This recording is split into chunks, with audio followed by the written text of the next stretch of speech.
Hey guys, what's up? It's Episcopal Horror Reviews, here with a review of a 1981 slasher film from cult film director Jeff Lieberman, probably most well known for his, probably most well known for this film. This is, I think, his, highest rated, most critically acclaimed film, but he's also known for Squirm, the killer earthworm movie, which was pretty entertaining, as well as Blue Sunshine, which is a pretty cool LSD slasher film from the 80s, and Satan's Little Helper, which was I think it was like a direct-to-video horror comedy that I actually think is a pretty good Halloween horror film, one to watch around the season. The movie I'm talking about is his 81 slasher film, Just Before Dawn. This is a movie I've known about for many, many years, and it's one that I've been meaning to get around to because I always hear good things about this movie. And this movie has a classic setup. It is 5 campers who are going into the mountains to examine some property that one of them has just bought, and they are warned that there's a maniac terrorizing the area. They ignore the warnings, set up camp, and start disappearing one by one. Classic slasher film setup. The film starts out with some hunters goofing around in the woods. They find an abandoned church before one of them goes off into the woods and the other is killed by a maniac wielding a machete, and the maniac stabs him through the crotch with the machete. Next we meet the campers who are traveling in an RV. They're drinking, they're yucking it up, having a good time. Suddenly they hit a deer, and then it's over, and it gets kind of serious for them for a moment, and then they start goofing around again. They keep going, they're eventually stopped by a forest ranger who tries to keep them from going into the woods, but he doesn't listen. And, to be honest, he didn't try as hard as Crazy Ralph does in Friday the 13th. He was just like, you don't want to go up there. Trust me, you don't want to go up there. It's not safe. That's all he really says. Then they run into the hunter who saw his friend get killed and ran off, who gives the proper slasher film Crazy Ralph kind of death warning, claiming he saw a demon kill his friend. One of the most surprising things about this movie is the quality of the production as well as the writing and the acting.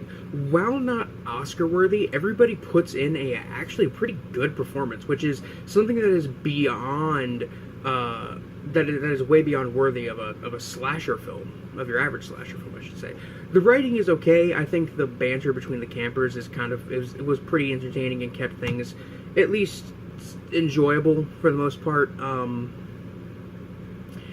The film is very well shot, and the location is very, very beautiful, while also giving off this kind of atmosphere of claustrophobia, paranoia, isolation. While the film didn't really creep me out or give me chills or get under my skin, it's still a very nice location to shoot a film in. As for the characters, while they're not completely fleshed out, they are definitely still kind of likable, and you kind of don't want them to die. At least they're not the cliche kind of slasher character affair that's like a couple of douchey guys and a slutty girl and a virgin, which isn't what this group is, really. What little there is of blood and gore is well done and enjoyable. I think this film, really, the most violent murder in the entire film is probably the first one, where the hunter is killed. That's probably the most violent one.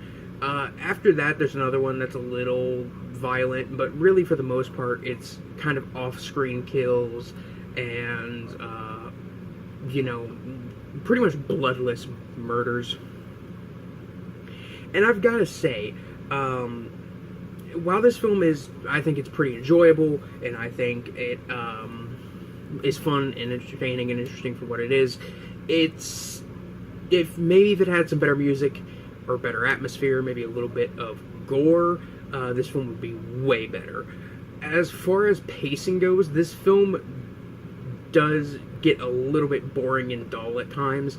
it's not like it's the most boring film I've ever seen. It's not Andy Warhol's Empire, for example, but it definitely drags a bit at times, and there were points where I was just kind of sick of hearing the characters banter on about stuff, and I wanted to see people just get chopped up. That's what I watch slasher films for, unless it's Black Christmas, of course, which is what you watch for the atmosphere. But on the gore meter from 1 to 10, 1 being something like Nosferatu, and 10 being something like Peter Jackson's Brain Dead, Just Before Dawn is probably a 2, maybe.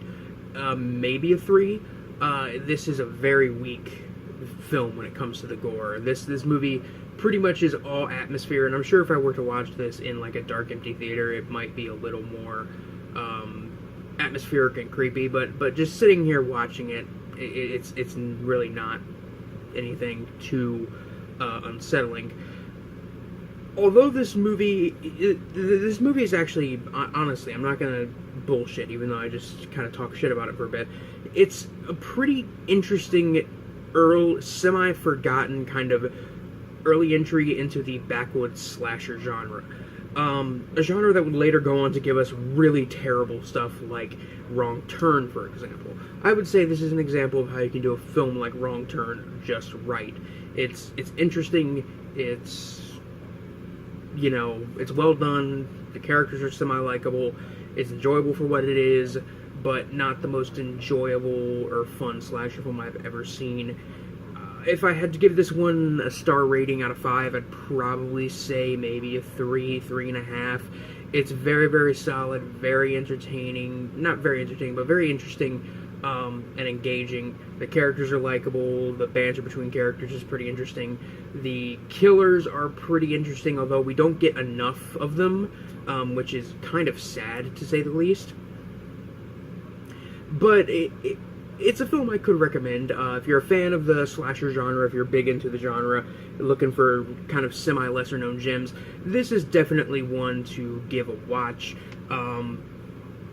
If you're a fan of the genre. If you're not a fan of slasher films, I would actually say maybe give this one a watch, because if you're somebody who very much hates slasher films as them being violent, misogynistic, horror films where a blonde bimbo runs up the stairs instead of going out the front door, this is definitely a bit of a break from that, and it's definitely a little different from the slasher films that came out at the time. I can't think of too many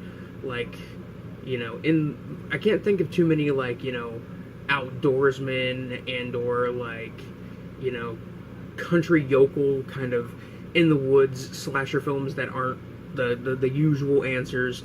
But I'm starting to drag now. But anyway, so I'm just gonna end it here. Anyway, guys, this is Biscuit Boo Horror Reviews signing off. Peace.